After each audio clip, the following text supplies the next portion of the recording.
Let me also deliver a message straight to Kamala Harris, the radical left Democrat politicians, and the fake news media. Look how many are there.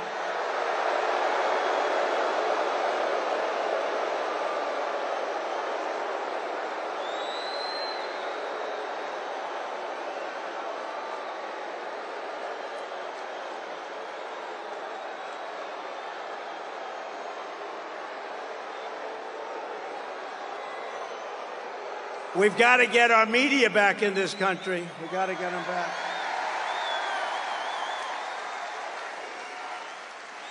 But the message is it's time to stop the lies, stop the hoaxes, stop the smears, stop the lawfare and the fake lawsuits against me, and stop claiming your opponents will turn America into a dictatorship. Give me a break. Because the fact is that I'm not a threat to democracy, they are.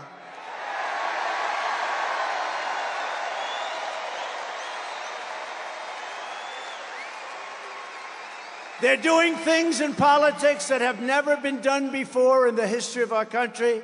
And worst of all, with their open borders and bad elections, they have made us into a third world nation, something which nobody thought was even possible. Americans deserve a campaign based on the issues. We try and keep it on the issues. And God has now spared my life. It must have been God. Thank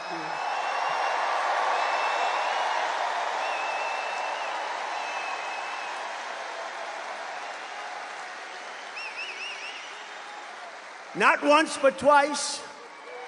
And there are those that say he did it because Trump is going to turn this state around. He's going to turn this country around. He's going to make America great again. And maybe. And we're going to bring back religion into our country. Bring it back.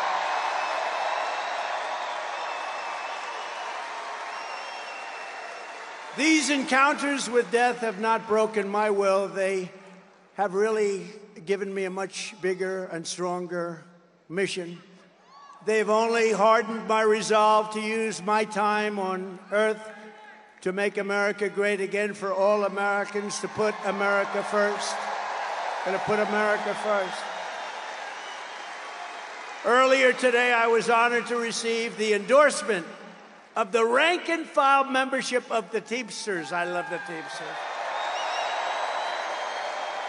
They delivered all that concrete for those buildings I built in New York. They delivered the big, heavy, most beautiful trucks you've ever seen. They delivered the concrete in all those buildings I built in New York. But, you know, this hasn't happened in so many decades. We won the overwhelming majority of the local chapters and the members, and as a result, the national organization has refused to endorse the Democrat candidate for the first time in many, many decades. And I also want to thank Teamsters President Sean O'Brien, amazing man, and all of the incredible rank-and-file Teamsters across the country, because this was a surprise. It's automatic. They endorse the Democrats, automatic for many, many decades. But you know what? They said, they looked at her, they said, we're not going there, I'm sorry. These are tough people. And together we will secure our borders, we will protect our workers, we will defend our jobs, we will rebuild our country with American skill and American pride and American labor. Right?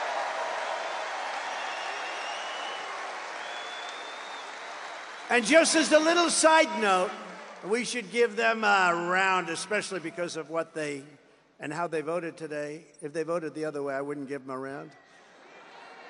But the Teamsters built out this beautiful stadium for tonight's event. Thank you, Teamsters. Thank you. They did a great job. To every hardworking American, whether you live in a red state, a swing state, or a state with a failed Democrat rule, this year we need to elect all Republicans up and down the ballot. We have to clean out and straighten out our country. With your vote, we are going to rescue our country. We are going to rescue our Democrat-run states. We are going to start by saving the great state of New York. Is that good?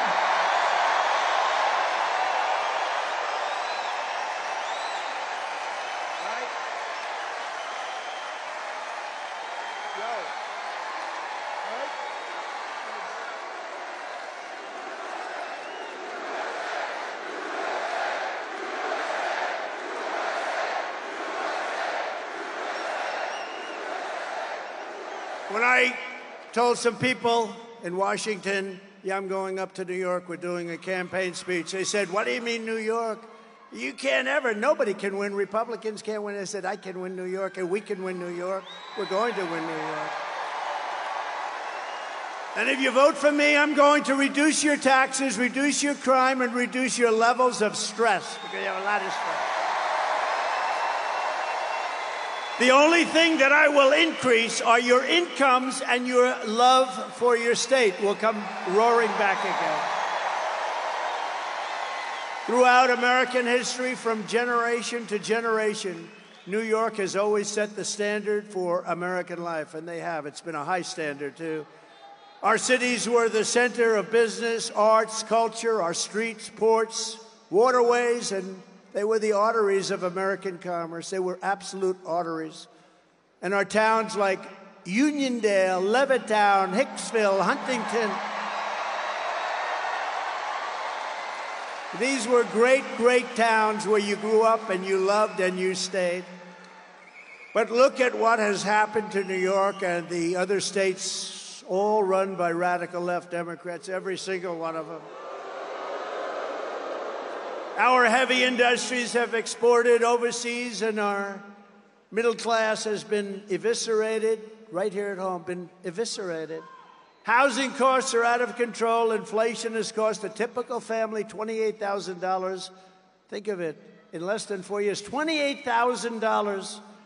And we filthy encampments. We have horrible, disgusting, dangerous, filthy encampments of junkies and homeless people living in places that our children used to play Little League baseball, which they don't get to play very much anymore, do they? Over the past 3 years in New York City, there is